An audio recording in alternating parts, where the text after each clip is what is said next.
va ser el teu primer apropament al món de la fotografia?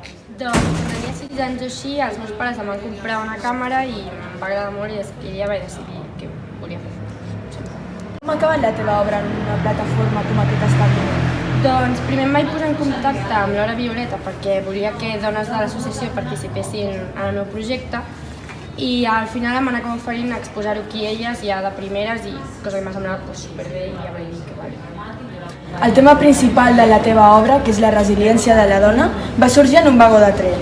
Com va ser aquella conversa? Doncs suposo que les dones de l'actualitat sempre acabem parlant de feminisme per bé o per mal i jo estava en aquell moment que volia fer com un projecte personal, vam acabar parlant de feminisme, les coses com es van conjuntar i vaig pensar com i si faig una exposició sobre això? Quines expectatives tenies d'aquesta obra?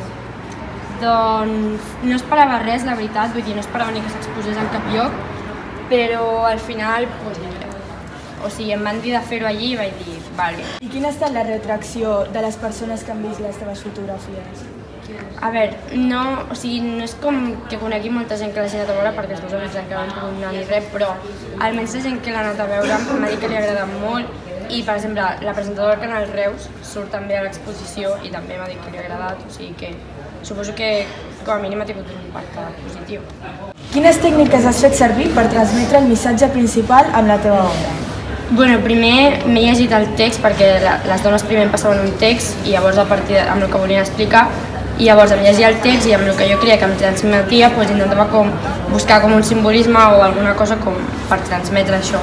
I les fotos bàsicament són fotos que estan editades superpoc, en blanc i negre només, perquè penso que l'important de la foto és la persona, saps? Llavors per això en blanc i negre i sense tampoc complicar-se molt. Cada fotografia feta enmarca una història diferent.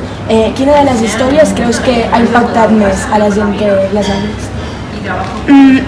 És que tampoc puc triar perquè vull dir, cada persona és com un món i jo penso que cada persona té com les seves espines en el feminisme i una persona potser li impactarà algú de cànons de bellesa i una altra potser algú del carrer, saps?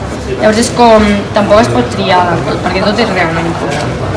Llavors, personalment, a tu, quina és la que a tu t'ha creat més impacte? A mi la que més impacte m'ha creat és una que és la que surt la foto així amb la mà al pit, que és d'una noia que simplement estava caminant un dia pel carrer i uns nens petits es va ficar com a cridar fer coses i llavors sí, es va quedar com flipant perquè eren uns nens petits, però realment ens ensenya que els homes són fills sants del patriarcat des del minut zero, saps? I és la societat en si. Tens algun tema en ment amb el qual emprendre un projecte similar a aquest, en el futur? Home, penso que aquest projecte tampoc realment està acabat, perquè vull dir, podem fer fotos de dones de diferents edats i durant molt de temps. El que vull dir és que no pots donar mai, quan és un tema tan obert, algú per acabat.